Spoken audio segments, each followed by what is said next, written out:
आनिछि मु आपण मानक पई फूलकोबीर गोटे नुआ रेसिपी। आमे आज बनेबा फूलकोबी 65 बा जहाको आमे कहंती कोबी 65।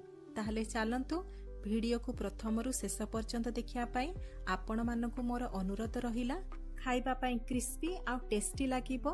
ताहले चलंतु बने नबा फूलकोबीर एई रेसिपीटी। नमस्कार, जय जगन्नाथ। मो मो चैनल सीजन्स एंड बाइट्स रे आपण समस्त को स्वागत जणाउछि। प्रथमे आमे फूलकोबी को ब्लांच करि नबा। ब्लांच माने आमे एइपरि भाबरे गरम पानी रे किछि समय पर्यंत फूलकोबी को भल भाबरे फुटेइ नबा, जेमिति कि टिके ताकू दरसिजा करि नबा। देखंतु सेति पई मु एइठी गैस ऊपरे कड़ाई बसि नेइछि आ एइथिरे मु देइ देइछि 3 ग्लास पानी।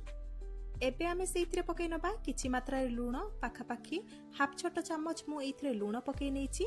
एबे पानी को आमे भल भाबरे फुटिया पई दबा। पानी भल भाबरे फुटी गला परे आमे आगरु काटी रखिथिबा फूलकोबी को सेइथिरे पकै नबा। ब्लांच करिबा द्वारा हमर फूलकोबी टिके नरम पड़ी जिवो। ता सहित जदि फूलकोबी रे कोनोसी प्रकार रो पोक थिबो से मध्ये बाहरी पड़िबो। जदि आपण चाहू नांती ब्लांच करिया पई ताले फूलकोबी को अल्प किछि गरम पानी रे बुड़ेकी रखिबे आ सेई पानी रे अल्प किछि हळदी गुंड आ लूण को पकई आधा घंटे पर्यंत छाड़ी देबे। सेई प्रोसेस रे मध्य आमर फूलकोबी रे थिबा जेतिकी सबु पोक किंबा अपरिष्कार जिंस सबु बाहरी जिवो। देखंतु एठी आमर फूलकोबी पूरा भल्ल भाबरे एठी पानी सह फुटी गलानी। नरम मध्य टिके स्लाइड पड़ी गलानी। बेसी नरम करिवे नाही। पाखापाखी 5 मिनिट एठी मु हाई फ्लेम रे ताकू फुटे नेइथिली। आ देखंतु एबे आमे ताकू भल्ल भाबरे पानी रु छाणी दबा। फूलकोबी को आपण कोनोसी प्लेट रे रखि नेबे, जा फल रे कि से भल्ल भाबरे ठंडा पड़ी जिवो आ सेइथिरु पानी अंश मध्ये सुखी जिवो। कोबी ठंडा हला भितरे तार चलंतु गोटे स्लरी प्रस्तुत करि नबा, जहाकू डिप करिकि आमे कोबी सह तेल रे छाणीबा। सेति पई नेइ जाइछि मु गोटे जागा आ एइथिरे मु नेइ जाइछि 3 बड़ चम्मच पिठौ। आपणक पाखरे जदि पिठौ नाही ताहले आपण चाउळ चूना को मध्ये नै परिबे। नॉर्मली चाउळ चूना ही नियंती, किंतु मो पाखरे जेहेतु पिठौ थिला सेति पई मु ताकू यूज करि नेली। चाउळ चूना बदल रे आपण कॉर्नफ्लोर मध्ये नै परिबे, किंतु सेइथिरे मध्ये आपण अल्प मात्रा रे चाउळ चूना मिसेबा पई पड़िबो, जहा फल रे कि आमे सेइथिरे कोबी गुडा को डिप करिकि तेल रे छाणीले आम कोबी गुडा को पूरा क्रिस्पी रहिबो। एबे सेइथिरे आमे पकै नबा 2 छोट चम्मच अदा रसुण पेस्ट।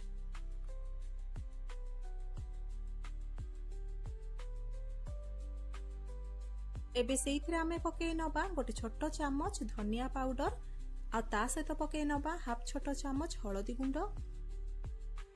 पकै नबा आमर फ्लेवर आ स्वाद को बढ़ेबा पई गोटे छोट चम्मच गोलमरिच गुंड।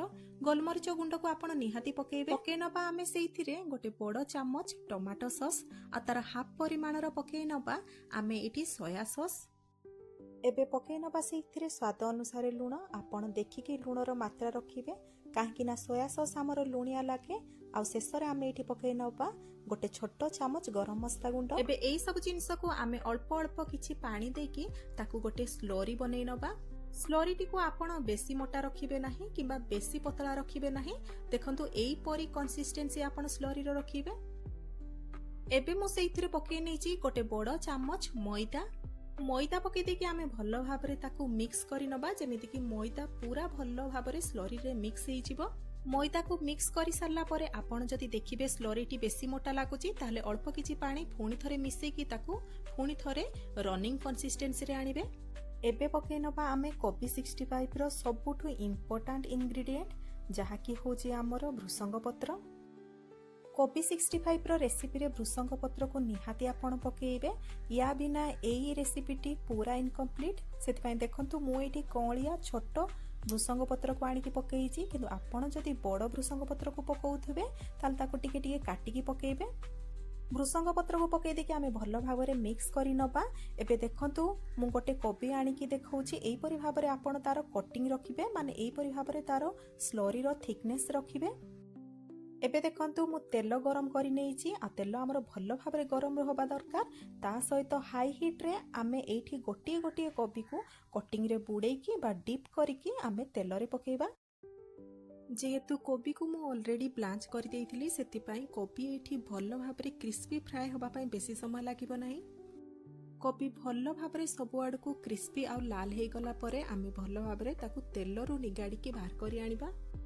जदि आपण कोबी को ब्लांच करनाहांती ताहले आपण तेलरे कोबी को बेसी समय एठी टिके भल भाबरे क्रिस्पी होबा पर्यंत छाणी नेबे। एठी आपण देखि पारुथिबे कोबी हमर फ्राई हे सारला परे तार बढ़िया कलरटे आसीची। एई परि भाबरे आपण सबु कोबी को क्रिस्पी फ्राई करि नेबे। कोबी को एई परि भाबरे छाणी सारला परे आपण कोनसी थाली रे ताकू रखि नेबे जहा द्वारा कि कोबी हमर भल भाबरे ठंडा हेइ जिवो। आपण गरम गरम एई कोबी को सटे करिवे नाही, सेति पई कोबी को छाडी देबे ठंडा हबा पई। ठंडा हेइ सारला परे आमे तार नेक्स्ट प्रोसेस टी करिबा।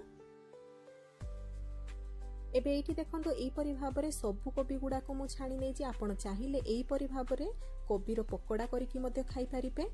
कोबी रो पकोडा करिकि आपण कोनोसी सॉस सहित ताकू डिप करिकि खाइबे। एबे चलंतु तार फाइनल प्रोसेस टी करि नबा। सेति पई कड़ाई रु मु एक्स्ट्रा तेल बाहर के नै जे आ सेइथिरे 2 बड़ चामच तेल छाडी देइची।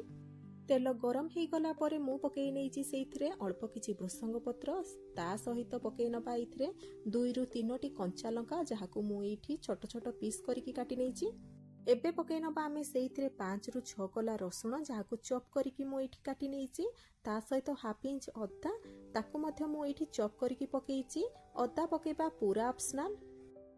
एबे एई सब जिंस को आमे किछि समय एठी भाजी नबा जेमिति कि हमर रसुण टिके ब्राउन पड़ी जिवो। माने रसुण आमर टिके लाल पड़ी गला परे आमे आगरु छाणी रखिथिबा कोबी को सेइथिरे पकेइ नबा। एबे आमे आउ किछि करिबा दरकार नै। कोबी को आमे पकेइ सारिला परे ताकू भल्लो भाबरे एठी लो फ्लेम रे किछि समय भाजी नबा। पाखा पाखी 5 मिनिट एठी आपण लो फ्लेम रे कोबी को भाजी नेबे। कोबी आमर क्रिस्पी थिला, ता सहित आपण जदि ताकू लो फ्लेम रे भाजिबे ताहले से आहुरी क्रिस्पी हेइ जिवो। एबे याकू भल्लो भाबरे क्रिस्पी होबा पर्यंत भाजी नबा आ मिक्स करि नबा। एबे ये पूरा रेडी हेइ जाइची। एबे गैस फ्लेम को बंद करि दबा आ याकू गरम गरम आमे प्लेट को बाढी आनिबा। मु एठी अल्प किछि मिंट ग्रीन चटनी रे ताकू सर्व करिछि जहा कि टेस्ट वाइज बहुत बढ़िया थिला। ताहले निहाती एई रेसिपी टी को ट्राई करंतु। बहुत इजी रेसिपी टी। भिडियोटी भल लागिथिले लाइक टे निहाती करिवे। ए भिडियोटी जदि पसंद आसीथिबो सांगसाथी बंधु बांधव मानक सहित शेयर करिवे। मो चैनल को जदि सब्सक्राइब करि नाहंती, मो चैनल ले जदि नुआ आसीछंती ताले प्लीज चैनल को सब्सक्राइब करि नेबे। पुणी देखा हबो गोटे नुआ रेसिपी भिडियो रे। नमस्कार, जय जगन्नाथ।